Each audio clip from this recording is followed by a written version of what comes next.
শ্রীলঙ্কাকে ৯-১ গোলে বিধ্বস্ত করে সাফ অনূর্ধ্ব-২০ নারী ফুটবলে শুভ সূচনা করেছে বাংলাদেশ। প্রথমার্ধেই ৩-০ গোলে এগিয়ে যায় স্বাগতিক দল। হ্যাটট্রিক করেছেন সাগরিকা। জোড়া গোল মুনকি আক্তারের। Report SM আশরাফের।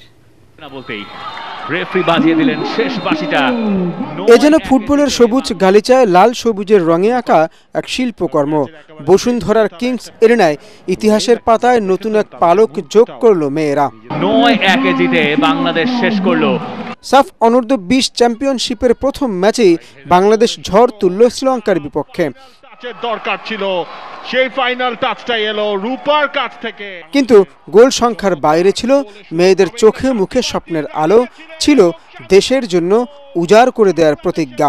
গোল শান্তিমার্দির প্রথম, যেটা ছিল দারুণ একটা সেটআপ। দ্বিতীয় মিনিটেই স্বপ্নারানীর শটে কেঁপে উঠে লঙ্কান জাল। এরপর প্রতিপক্ষের রক্ষণ চুরমার করে দলকে ২-০-তে এগিয়ে নেন মুনকি আক্তার। ৩৭ মিনিটে সিনহা জাহানের ক্রস থেকে জালে বল পাঠান সাগরিকাও। গোলের সুযোগ সাগরিকা, এবার মিস করবেন নাকি? অবশেষে বাংলাদেশ ৩ নম্বর গোলটা পেয়ে গেল। দ্বিতীয়ার্ধে হ্যাটট্রিক আদায় করে নেন এই স্ট্রাইকার। তার পায়ের জাদুতে বিভ্রান্ত প্রতিপক্ষ, অবাক গ্যালারির দর্শকরাও জেগে ওঠেন গর্বে। আরো একটা গোল, নাম্বার 10 তিনি এনে দিলেন বাংলাদেশের গোল নাম্বার 6। জোড়া গোল মুনকি আক্তারের। আর স্বপ্নারানী, শিখা আক্তার, রূপা আক্তার, শান্তি মার্দিরা শেষ পংক্তিতে লিখলেন জয় জ্ঞানের ইতি। ধরা কিংস এরিনাতে আরো একটা।